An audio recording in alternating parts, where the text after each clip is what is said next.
Hello everybody and welcome back to Typical City Transfer News. Got a bit of transfer news for you today. It's defenders time, apparently, as if we don't have enough of those already. Apparently City are targeting 2 new defenders. I'll get onto them shortly, but before I do, there is a little bit of a murmuring going around about Jadon Sancho. I wanted to nip that in the bud. It is coming from Tolmy, who's got a reasonable, reliable source within the club, I believe, and he is stating, I'll just read it to you instead. He says, City's intermediaries have been sounded out over any possible interest in Jadon Sancho, such as his desire to quit Man United in January. Same has gone for Chelsea and Arsenal. Price is £50 million.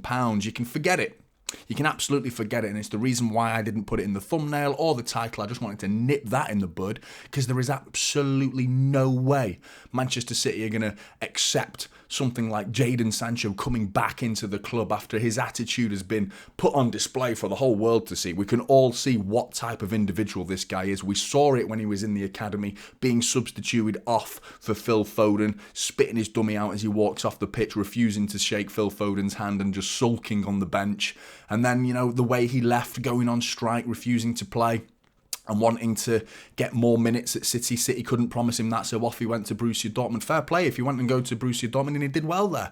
But we've seen the attitude come back through. A leopard never changes its spots, and I didn't really want to put it in the thumbnail or the title because I didn't want to cheapen the channel. I don't want to bait you guys. I want to give you actual, genuine, possible news, because that is not going to happen. Jadon Sancho back to Manchester City. End of discussion. Not going to happen. So let's get on to the real news, or at least potential real news, of Federico DiMarco, which is a name I could say all day long. It rolls off the tongue. Federico DiMarco. I could say that all day long, and he's a fantastic player. I signed him on FIFA as well, which makes me an expert on this matter, as anyone who signs anyone on FIFA immediately becomes an expert on that player. That's a given. That's what happens in life. If you play FIFA, you become an expert at every single player that you sign.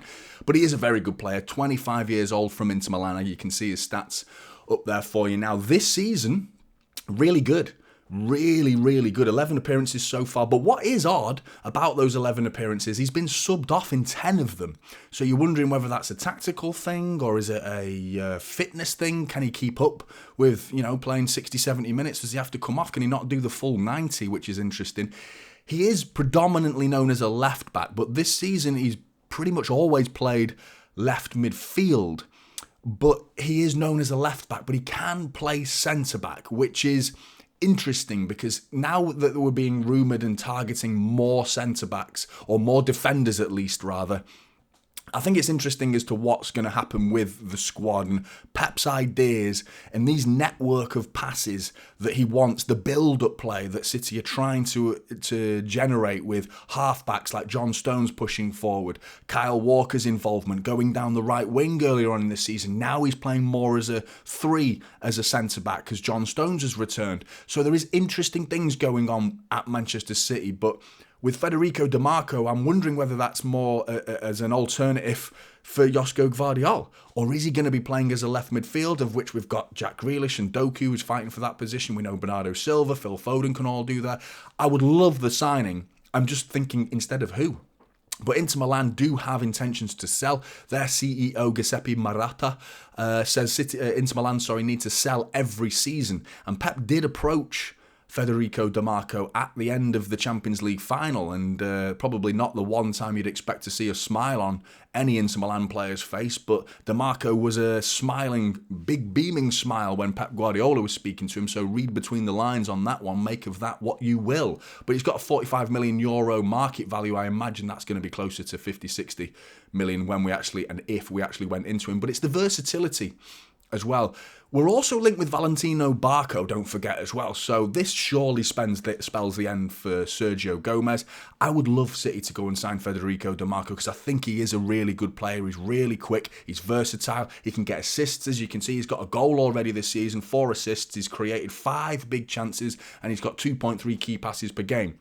Very, very creative player. And he's not shy of a tackle as well. He does like to get stuck in. He is versatile and he has played centre-back on one occasion this season and numerous times last season, even as a right-sided centre-back last season. So he is versatile, and that's exactly what seems to be the perfect mould of a defender that suits Pep Guardiola. Now onto the other centre-back, Crystal Palace's Marc Guehi, 23 years old. Brilliant player, really good player, but he's going to fit a different role compared to DiMarco. He's obviously right-footed. What is Pep's thinking if we were to target Marc Guehi? For me, I think this is probably looking at more of a central role because, as you can see, his stats here, these are Ruben Dias stats. You know, this is an out-and-out defender. But don't make a mistake in thinking, oh, he's just a hoof-it type defender. You know, the old school just clearances. Look at that per game, 4.6 clearances per game. So, yes, he can do that side of the game. But I did want to include the fact that he's got a passing accuracy of 91%. So his retention is really, really good. Figures I've not included in this particular graphic is he created 0.88 shot creations per 90 minutes, and he's got about 0.8 ball carrying per game as well. So he can carry the ball, and that dribbling ability that we're seeing from almost all of our targets is included in Marc Guehi. So you're going to get that from him.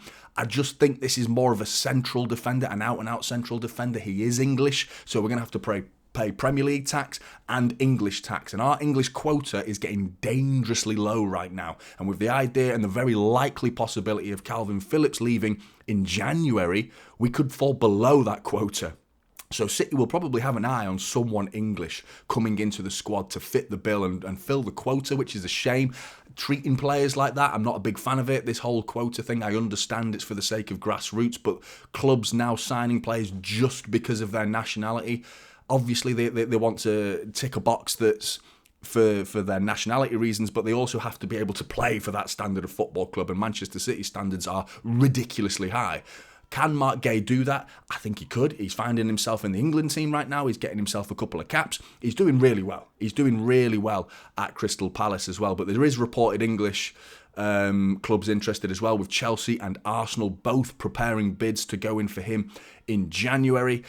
Personally, I think this is a possible look into the future without Kyle Walker, potentially, but I do think he suits more Ruben Dias. So, I mean, if you think of our back four right now, our best back four with Kyle Walker, we saw it against Manchester United. That was our best back four, in my opinion, which obviously turns into a back three when John Stones pushes forward. But you've got Kyle Walker, Ruben Dias, John Stones, and Josko Gvardiol. If you remove all them, you start to have questions that need to be asked, in particular in that Kyle Walker position. Because Kyle Walker is one of the few players that can play right back as a back four in a right back position and also tuck in and become part of a back three. Rico Lewis can play right back, but he cannot tuck in and require him to be a centre back as part of a back three. He doesn't fit that bill.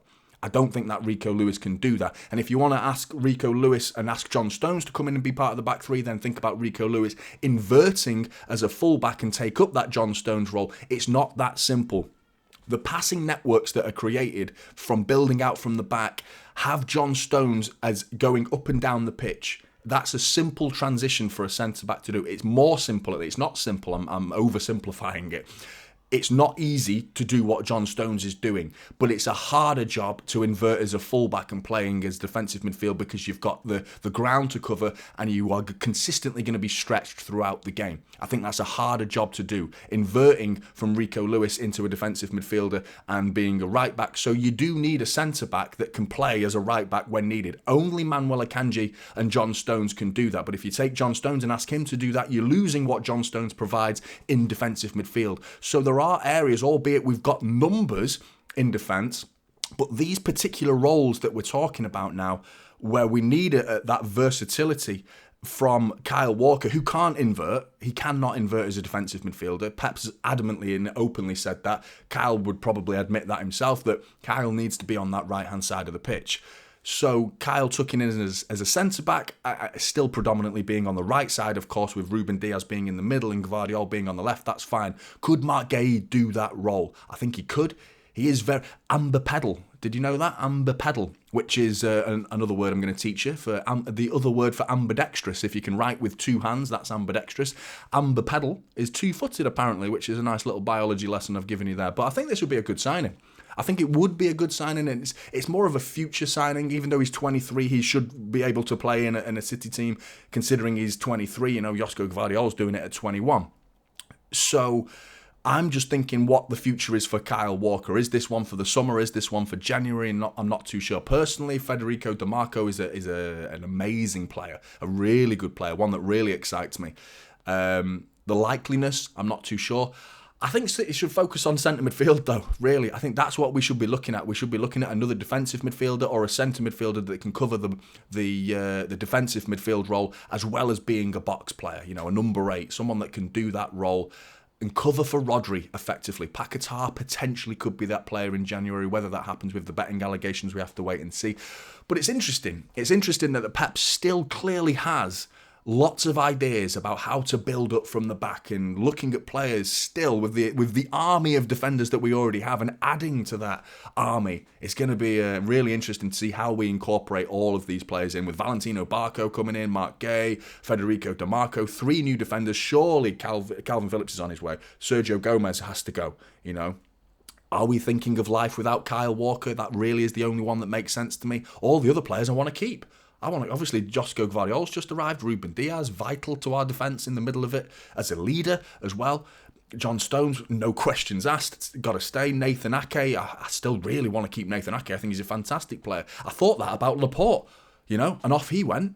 So it's interesting to see where the City future is going with this defence. And Pep's obviously got ideas, but get your ideas in the comments below. Please do drop a like on this video. It really does help. Subscribe if you're new as well. Typical City is the channel, and I'll see you in the next one. This is Typical